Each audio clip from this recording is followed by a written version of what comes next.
Regardez Living Santé pour prendre soin de vous avec l'Observatoire Santé Pro BTP.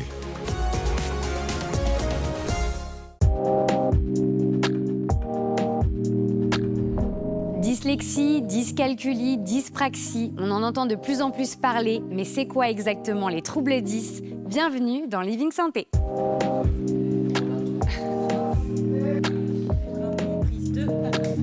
Enchanté Richard.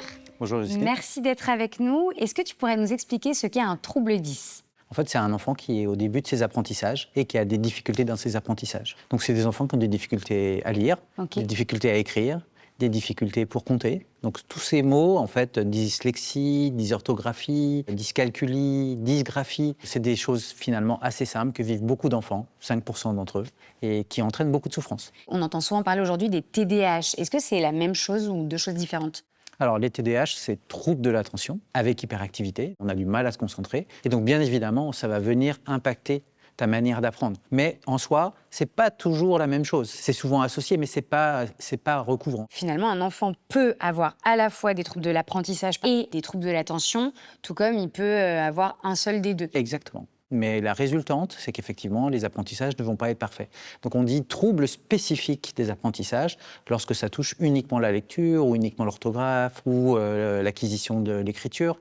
Et puis on dit troubles des apprentissages globaux lorsqu'il y a le trouble de l'attention plus ces difficultés plus spécifiques. Et est-ce qu'on sait d'où ça vient, ces troubles ? Souvent, les familles s'imaginent que c'est l'environnement parce qu'on ne stimule pas assez son enfant. Non, la plupart du temps, en fait, il y a une composante souvent assez familiale. On retrouve chez les oncles, chez les cousins, des difficultés un peu du même type. C'est souvent relativement déterminé par des facteurs biologiques. Et ça se soigne ?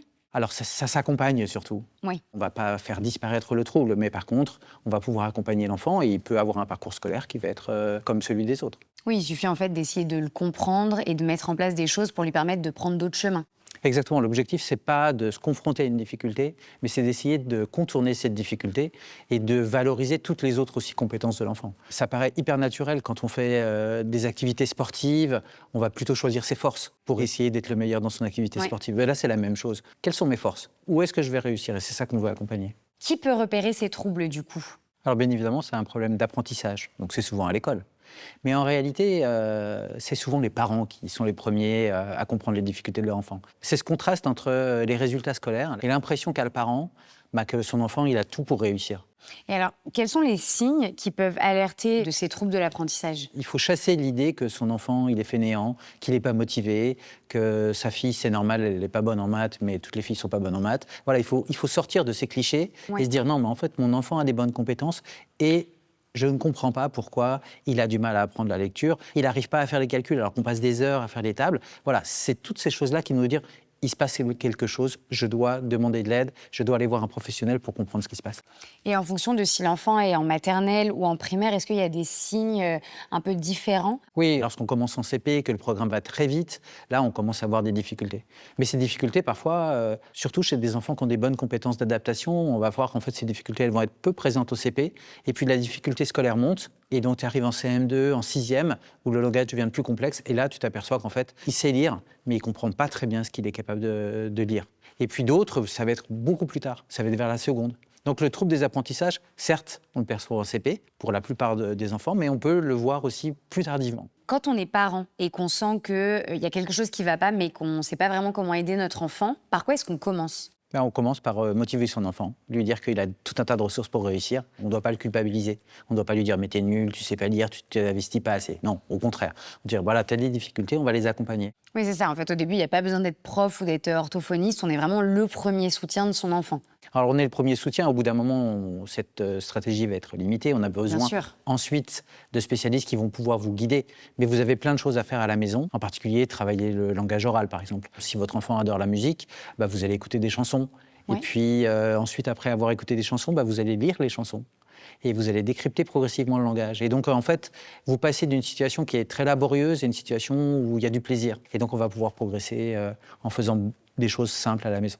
Et ensuite, on se tourne, j'imagine, vers les spécialistes. On a très souvent, dans le cas, besoin d'un professionnel. On commence par aller voir l'enseignante, pour aller discuter avec elle, pour essayer de comprendre un peu quelles sont les difficultés. On essaie aussi de s'entourer d'autres professionnels, en particulier le médecin généraliste, le pédiatre, pour faire des bilans, pour essayer de comprendre quels sont précisément les points de fragilité, pour pouvoir accompagner son enfant. Donc parfois, ça passe par le fait d'aller voir une orthophoniste pour essayer de comprendre la difficulté dans le langage. On va voir souvent aussi un psychologue pour faire un bilan sur les compétences intellectuelles, cognitives de son enfant, pour essayer de repérer, encore une fois, les zones de force, les zones de fragilité, et puis mettre en place un programme qui va lui être très spécifique. J'aimerais qu'on aborde les idées reçues parce qu'il y en a beaucoup sur les enfants 10. La première, c'est qu'ils sont paresseux. C'est presque l'opposé. Moi, je vois souvent des enfants, au lieu de faire les devoirs en une demi-heure, ils vont faire 2 heures de devoirs chaque soir. Ouais, c'est fatigant. Même dès le CP. Donc, ce n'est pas des enfants paresseux, c'est des enfants qui sont hyper motivés, mais il y a quelque chose qui leur empêche d'apprendre. On entend souvent aussi que c'est des enfants qui sont moins intelligents. Non, là, c'est la même chose. C'est des enfants qui ont énormément d'intelligence. Et d'ailleurs, on le voit. Par exemple, je pense à certains ingénieurs qui vont avoir des difficultés dans la lecture, mais ils compensent par les maths. Effectivement, il y a une difficulté sur des domaines un peu spécifiques dans les apprentissages, mais on peut réussir très très bien sa vie. On entend aussi très souvent que c'est des enfants qui n'auraient qu'à plus travailler, donc plus lire, plus faire de calculs, faire plus de lignes, etc. Ça passe aussi effectivement par le fait de travailler plus, mais on doit surtout travailler différemment. Par exemple, si vous avez des difficultés dans la lecture, vous allez utiliser des outils spécifiques, vous allez voir une orthophoniste qui va vous accompagner, mais il ne faut pas travailler dans votre coin juste parce qu'il faut lire. Au contraire, vous allez dévaloriser votre enfant. Oui. Donc il va se sentir dans son incapacité, il va vraiment perdre confiance en lui, et c'est tout l'inverse que vous voulez. Et alors, mon idée reçue préférée, ça va passer avec le temps. Non, ça ne passe pas avec le temps, mais ça se voit moins.